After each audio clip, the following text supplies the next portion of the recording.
Bonjour à tous. Vous le voyez ici dans le fond de l'image, derrière moi, je suis aujourd'hui au Sparco, le musée scientifique de Frameries. Et c'est les engagés qui m'ont conduit ici, c'est leur rentrée politique aujourd'hui. Et oui, après avoir fait la rentrée des colos, du PS, du PTB, mais aussi du MR, place donc maintenant aux engagés. Alors la matinée, elle s'est somme toute résumée en un discours du président des engagés, Yvan Verhofstadt, un discours du président de parti et ensuite une journée ici pour les familles, donc au Sparco, le musée scientifique. Il n'est pas possible malheureusement que je filme à l'intérieur, donc vous ne verrez pas les images, mais j'ai quand même profité de cet événement pour venir faire les interviews les plus intéressantes possibles. J'ai rencontré Yvan Verhofstadt, Maxime Prévost et Elisabeth de Grise. Et je vous propose évidemment de commencer par l'interview du président de parti, Yvan Verhofstadt. Dans son discours aux militants, il a beaucoup parlé du budget et c'est normal, le conclave budgétaire 2026 est en cours au gouvernement fédéral, mais aussi à la région wallonne et à la fédération Wallonie-Bruxelles. Yvan Verhofstadt parle d'un héritage dramatique laissé par les précédents gouvernements. Je suis donc forcément allé le chercher là-dessus à l'interview.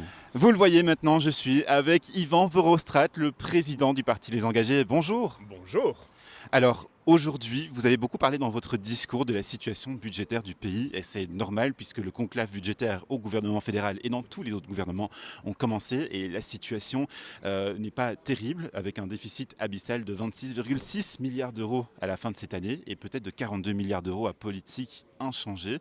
Quelles sont les grandes propositions des engagés pour combler ce déficit ? Mais comme vous le dites, la réalité, c'est qu'on a hérité d'une situation budgétaire qui est vraiment difficile et qui va encore s'aggraver à politique inchangée.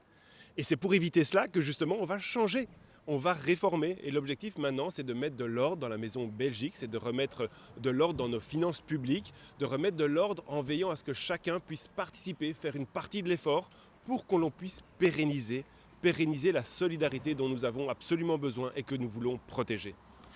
Vous avez parlé dans votre discours d'augmenter le nombre de travailleurs. Seulement les dernières données, elles montrent que le nombre de personnes au chômage, il augmente aussi. Et actuellement, on a quand même beaucoup plus de personnes demandeuses d'emploi que de nombre d'offres d'emploi. Si on rajoute en plus à ça 500 000 personnes qui sont en invalidité de longue durée, ça fait beaucoup, beaucoup de monde qui pourrait chercher un emploi alors qu'il n'y a concrètement pas assez d'offres d'emploi. Qu'est-ce que vous pouvez faire dans ce domaine-là ? Vous savez, je pense qu'il n'y a pas de fatalité, il n'y a pas de raison. Nous, Belges, Wallons, francophones, Bruxellois, on n'est pas plus bêtes que les autres. La réalité, c'est que notre système aujourd'hui ne pousse pas suffisamment à l'emploi, il ne responsabilise peut-être pas tout à fait assez. Je te donne juste un exemple. Vous savez, quand les Ukrainiens sont arrivés en Europe et pour la solidarité, on leur a proposé. En Belgique, le taux d'emploi des Ukrainiens était 3 fois plus faible que par exemple chez nos voisins hollandais. Or, ceux qui sont arrivés chez nous n'étaient pas plus bêtes ou moins volontaristes que ceux qui étaient en Hollande. Mais la réalité, c'est que le système belge aujourd'hui, il ne pousse pas assez vers l'emploi. On doit recréer de l'activité. Pour cela, il faut que l'on ait des charges qui soient plus faibles pour que l'on puisse recréer des emplois et il faut que chacun puisse participer. C'est d'un cercle vicieux, nous devons rentrer dans un cercle vertueux. Donc votre idée, si je comprends bien, c'est de baisser les impôts pour les sociétés pour redynamiser le marché de l'emploi, c'est ça ? Mais notre idée, c'est qu'on fasse participer plus de gens. Si vous avez plus de gens qui participent, vous pouvez diminuer la pression sur les quelques-uns qui sinon sont obligés de porter toute la charge. Donc en ayant plus de gens qui participent, on peut pérenniser le système et on peut recommencer à créer et à développer. Mais pour y arriver, au-delà de ce fait de se remettre en forme, de veiller à l'efficience de l'État, il faut aussi vérifier que l'on protège suffisamment nos entreprises, nos emplois. Et c'est pour ça que nous prônons ce qu'on appelle le protectionnisme positif, c'est-à-dire veiller à ce que nos standards ou nos entreprises qui appliquent des standards sociaux, sanitaires, environnementaux plus élevés ne soient pas mis en concurrence avec ceux qui ne le font pas, mais qu'on les pousse justement à faire du juste échange, à remonter un peu leurs standards à eux pour veiller à ce que cette compétition ne nous tire pas systématiquement vers le bas, mais qu'elle puisse de temps en temps nous élever vers une société plus positive. Sur les nouvelles recettes possibles pour ce budget, vous avez dit dans votre discours que vous ne croyez pas à la taxe des millionnaires portée par le PS et je suppose aussi du coup celle portée par le PTB. Mais pourtant, il y a quand même Vorreut, votre allié au gouvernement fédéral, qui propose une nouvelle taxe pour les personnes qui ont un capital financier de plus d'1 million d'euros. Est-ce que celle-là, vous pourriez quand même la soutenir ou pas du tout ? Mais ce que j'ai voulu surtout dénoncer, c'est d'utiliser ces taxes sur les millionnaires comme une carte magique que l'on pourrait sortir une fois, 2 fois, 30 fois, 40 fois. Et systématiquement avec la même recette, on nous fait croire qu'on peut l'utiliser plusieurs fois, la même recette. Non, quand vous avez une recette, vous pouvez l'utiliser une fois. La taxe sur les millionnaires prônée par le PS, selon leurs calculs et tenant compte du principe qu'il n'y aurait pas d'évasion, c'est 2,3 milliards d'euros potentiels. Il faudrait déjà 30 fois cette taxe-là, 30 fois, ne fût-ce que pour payer les pensions. Alors nous dire que ça va payer les pensions, les allocations de chômage, les maladies, le fonds blouse blanche, etc., à un moment donné, il y a juste un devoir de vérité. Et ce que j'ai voulu faire aujourd'hui, c'est simplement rappeler cette réalité-là. Alors que les épaules les plus larges doivent participer, nous en sommes convaincus. C'est pour ça qu'on a poussé pour la taxe sur les plus-values. C'est pour ça que nous défendons une globalisation des revenus. Mais nous ne croyons pas à la base à une taxation sur le capital lui-même. Nous pensons que c'est les fruits du capital qui doivent être taxés comme les fruits du travail.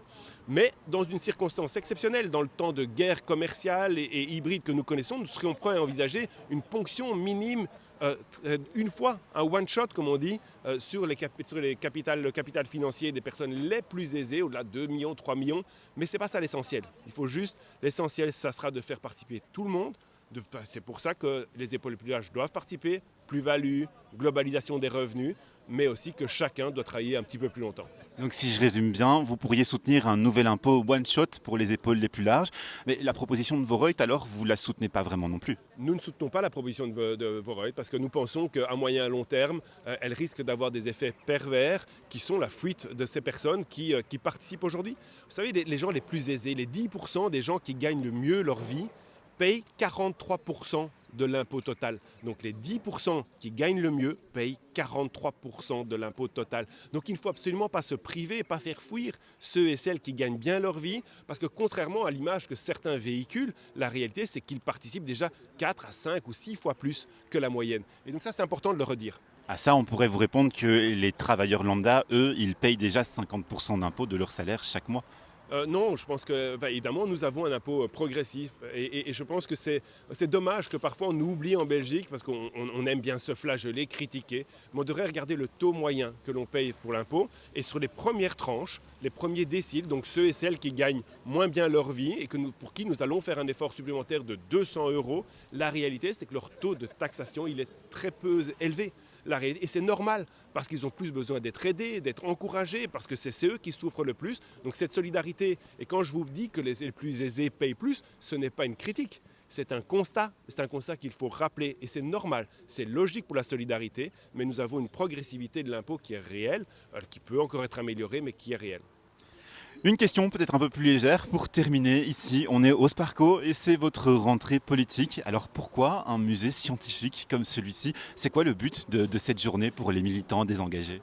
Mais c'est justement rappeler aussi tout l'espoir qu'il peut y avoir. Nous avons la science qui a explosé, on a réussi à décoder le génome humain, on arrive à faire des vaccins, on a la chance d'avoir des scientifiques et qui cherchent, qui trouvent, qui expérimentent. Et je pense qu'on doit célébrer cette volonté de créer, de développer, encourager ceux et celles qui veulent innover. Et c'est un peu ça le symbole que l'on voulait lancer en étant ici aujourd'hui à Sparco.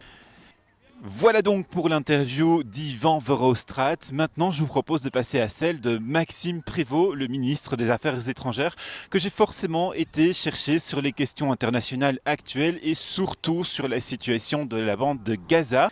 Il y a quelques jours, une vidéo faite par certains militants et manifestants à Bruxelles lui était directement adressée et elle a beaucoup tourné sur les réseaux sociaux, notamment sur TikTok où elle a fait 1,5 million de vues.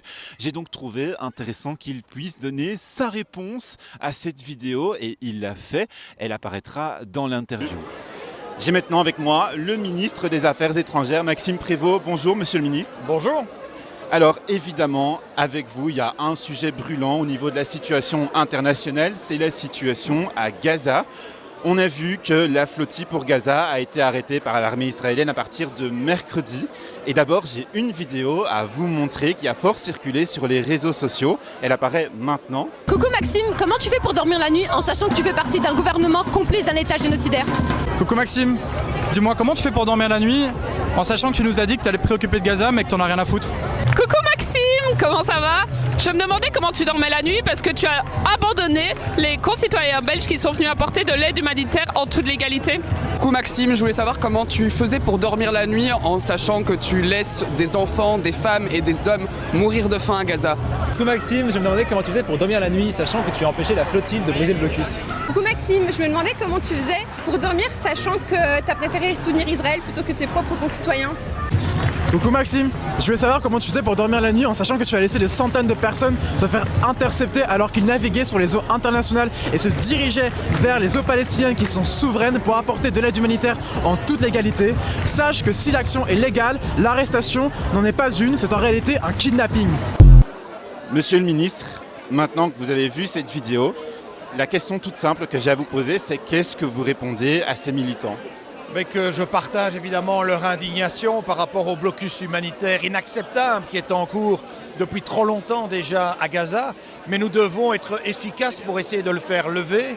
Et jusqu'à présent, on n'a pas trouvé meilleure approche que celle de la diplomatie. C'est la mobilisation de l'ensemble des pays, avec notamment le plan de Trump qui a ses qualités, qui a ses défauts évidemment, mais qui est soutenu par la communauté internationale, par les pays arabes, pour pouvoir nous permettre d'obtenir un résultat qui doit prévaloir.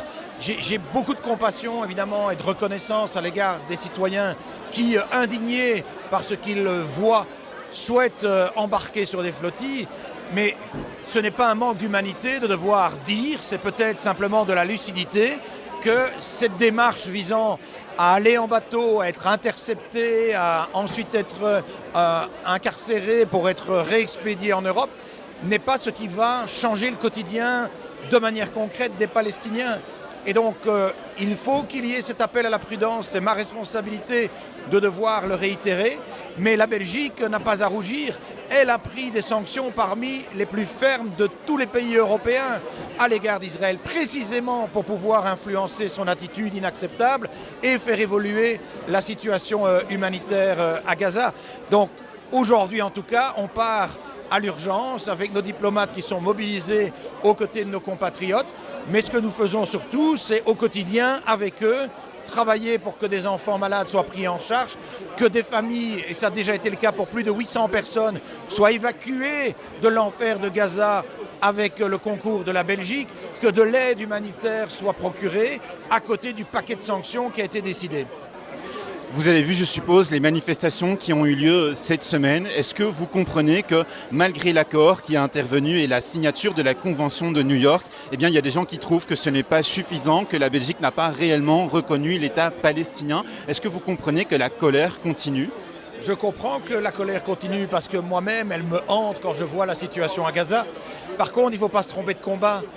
La reconnaissance de la Palestine, je voudrais quand même signaler à ceux qui conspuent toujours l'Arizona que c'est quand même ce gouvernement qui, pour la première fois depuis des décennies, a décidé de franchir cette étape de la reconnaissance, fut-elle en 2 temps. Mais la reconnaissance, même si on la signait demain matin, ce n'est pas ça qui va nourrir les bouches affamées des citoyens, des enfants, des femmes qui sont actuellement victimes du blocus humanitaire à Gaza. C'est pour ça qu'au-delà de la question de la reconnaissance, même si elle est importante pour préserver la capacité d'avoir une solution durable à 2 États, comme son nom l'indique, c'est d'abord et avant tout les sanctions pour infléchir sur le comportement d'Israël. La Belgique a fait sa part de son job en refusant de se cacher derrière l'inertie européenne pour éviter de prendre elle-même des mesures. Nous en avons pris plus d'une douzaine. Elles sont disponibles sur les sites web pour pouvoir sanctionner Israël, pas la communauté des Israéliens, pas la communauté juive. Il ne faut pas faire d'amalgame évidemment et éviter toute démarche antisémite à quelques jours d'ailleurs de la commémoration de ces attaques terroristes du 7 octobre.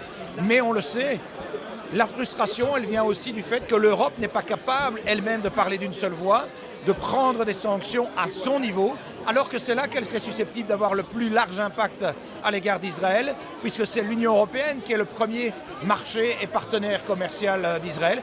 Mais la Belgique continue de plaider et de soutenir toutes les sanctions possibles à l'échelle européenne. Concernant l'accord de paix que vous avez évoqué de Donald Trump, à l'heure où on tourne, il n'est toujours pas tout à fait entériné. On sait que le Hamas a annoncé qu'il était prêt à libérer les otages israéliens, à faire certaines avancées. Est-ce que vous croyez en cet accord d'abord? Et ensuite, est-ce qu'il ne faut pas craindre que justement Donald Trump et les États-Unis, par cet accord, fassent main basse sur la bande de Gaza? Mais cet accord n'est pas parfait, je l'ai dit au Parlement. Il y a effectivement des points d'interrogation, y compris sur le rôle que l'on laisserait à la future autorité palestinienne à pouvoir encore jouer dans la zone. Mais même sans toutes ces perfections, il y a en tout cas un élément clé, c'est que jusqu'à présent et depuis des mois, on n'a pas trouvé meilleure proposition sur la table, soutenue par autant de pays de la communauté internationale, en ce y compris les pays arabes, pour pouvoir sortir un peu de la situation dramatique dans laquelle nous sommes confrontés, que tout ce qui, de mon point de vue, ressemble à un génocide puisse enfin trouver une issue et que l'on puisse nourrir ces personnes, que l'on puisse faire en sorte que l'armée israélienne opère un retrait de la bande de Gaza, qu'il n'y ait plus ces velléités d'annexion de la Cisjordanie ou de création de toute une série de colonies illégales. Et donc donnons ces chances à cet acte, à ce projet de paix. On espère qu'il donnera du résultat à court terme. Merci d'avoir répondu pour Gaza. Je voudrais quand même vous poser une autre question sur un autre dossier brûlant aussi, la situation évidemment en Ukraine. Et ces derniers jours, on sait que 19 drones environ ont survolé la Belgique. Alors ils ne sont pas identifiés d'origine russe, mais est-ce que ça peut quand même amener le pays à revoir sa position à l'international, notamment avec la Russie et avec l'Ukraine ? Non, le fait qu'il y ait eu quelques drones au-dessus d'une de nos bases militaires ne va pas infléchir la position belge. Nous continuons à dénoncer la guerre d'agression menée par la Russie, à sanctionner celle-ci et à nous tenir aux côtés de l'Ukraine. Mais il faut être attentif à la démarche pernicieuse de M. Poutine qui, en envoyant des drones ci et là dans les pays proches de sa frontière, génère aussi auprès des opinions publiques de ces pays qui sont à l'est de l'Europe un grand sentiment de panique, avec donc une mobilisation très forte de moyens budgétaires pour la propre défense de ces pays, au détriment peut-être alors des moyens budgétaires qu'ils continueraient d'avoir la possibilité de donner à l'Ukraine. Et comme les opinions publiques aujourd'hui ne comprennent pas toujours le contexte international dans lequel on se trouve, et ont le sentiment que se réarmer est une dépense inutile ou idéologique, alors qu'il faut juste ouvrir les yeux sur la manière dont le monde fonctionne pour se rendre compte que la période de 80 années de paix en Europe est probablement extrêmement fragile. Il nous faut éviter une scission dans les opinions publiques qui vont juste faire des boulevards pour l'extrême droite et les formations pro-russes, faisant en sorte alors que finalement Poutine gagne sa guerre de destruction de l'Europe depuis l'intérieur à travers des opinions publiques qui se divisent et des forces extrémistes qui gagnent du terrain. Et concrètement, alors, comment on peut lutter justement contre tout ça, contre ces extrémismes ? Qu'est-ce que la Belgique peut faire concrètement ? Il n'y a pas de recette miracle face à des millions et des millions d'euros qui sont investis par les Russes dans des fake news, dans la propagation de fausses infos. Il faut juste que les gens qui regardent les réseaux sociaux prennent un peu de distance par rapport à ce qu'ils y lisent, qu'ils arrêtent parfois de croire à n'importe quel slogan simpliste qu'ils peuvent voir. Le monde est complexe et on ne solutionne jamais un monde complexe avec des solutions simples et encore moins populistes. Une dernière question qui va porter cette fois sur le budget, puisque le gouvernement fédéral est en train d'entamer ses négociations pour le budget 2026. Vous, dans vos compétences, votre portefeuille ministériel, quelles seront vos propositions pour arriver à boucler ce budget qui est décrit par Bart De Wever comme un col infranchissable ? Ce n'est pas tant dans mes compétences aux affaires étrangères qu'il y a des propositions spécifiques à mettre sur la table. C'est de manière générale un contexte. Contrairement aux caricatures à nouveau qui circulent, y compris poussées par la gauche, extrême gauche, écolo, le PS et le PTB, la situation dramatique à laquelle on est confronté n'est pas due au fait qu'il y a depuis 8 mois un gouvernement Arizona, alors que les premières lois que nous avons fait voter n'ont même pas encore produit leurs effets. C'est simplement le dramatique héritage d'un argent qu'on a dilapidé alors qu'on ne l'avait pas. C'est l'héritage du PS d'écolo. Et donc, notre responsabilité, c'est d'éviter de subir l'avenir, mais de pouvoir au contraire le façonner en responsabilité pour les futures générations. Ça passe par des réformes, peut-être pas toujours populaires, mais qui sont nécessaires si on veut conserver des soins de santé accessibles, si on veut continuer de pouvoir payer les pensions, si on veut que la machine économique se relance et si on veut pouvoir permettre que les gens continuent de pouvoir consommer grâce à un pouvoir d'achat soutenu. Voilà donc pour l'interview de Maxime Prévost. Place maintenant à celle d'Elisabeth De Gries, vous le verrez, beaucoup plus courte. Elisabeth De Gries, la ministre présidente de la Fédération Wallonie-Bruxelles. La Fédération Wallonie-Bruxelles qui est dans une situation budgétaire extrêmement compliquée. Forcément, c'est là-dessus que j'ai été la chercher. Je me trouve maintenant avec Elisabeth De Gries, juste à côté de moi. Bonjour madame. Bonjour. Alors, vous êtes la présidente de la Fédération Wallonie-Bruxelles. Et il y a un conclave budgétaire qui est en cours en ce moment pour boucler le budget 2026. Une situation vraiment pas facile en Fédération Wallonie-Bruxelles. Où est-ce que vous en êtes actuellement dans les négociations ? Alors comme je dis à tout le monde, on ne dira rien tant que le conclave n'est pas terminé. Donc on est en train de travailler dans une ambiance constructive pour effectivement trouver 300 millions, pas seulement sur 2026, mais en fait d'ici à 2029, parce que notre volonté c'est vraiment de stabiliser la fédération. Vous savez qu'on a 1,5 milliard de déficit chaque année, ce qui est beaucoup trop important. Et donc notre volonté c'est de stabiliser le déficit à 1,2 milliard d'ici 2029. Et donc nous travaillons de manière très constructive, mais il n'y aura aucune information sur les mesures tant qu'elles ne seront pas complètement décidées. Il y a quand même si vous ne pouvez pas dire grand-chose, un document qui a fuité dans la presse, un rapport d'experts sur lequel la fédération doit se baser normalement pour boucler son budget. Et ce rapport, il annonce des mesures qui sont assez inquiétantes pour le corps enseignant. On parle d'une augmentation du nombre d'heures de travail, on parle de la suppression éventuelle des aménagements de fin de carrière, on parle de l'augmentation du coût aussi pour les étudiants dans les études supérieures. Est-ce que ça, ce sont des pistes qui sont quand même sérieusement envisagées ? Est-ce que vous y réfléchissez un petit peu ou pas du tout finalement ? Alors c'est bien un rapport d'experts, donc ce ne sont pas les décisions du gouvernement, c'est les experts que nous avons mandatés pour analyser la situation, qui ont fait une série de propositions de pistes, et puis c'est le gouvernement qui décidera durant le conclave. Je ne dirai rien sur les mesures qui sont envisagées pour le moment, parce qu'on a vraiment choisi de se taire jusqu'à la fin du travail, et donc les décisions, quand elles seront prises, elles seront partagées à ce moment-là. Vous le voyez, donc très difficile d'obtenir une réponse précise de la part de la ministre sur ce qui va se passer au niveau budgétaire pour la Fédération Wallonie-Bruxelles. Qu'est-ce qui va être fait ? Qu'est-ce qui va être annoncé ? Mais on comprend évidemment que la Fédération est dans une situation véritablement compliquée.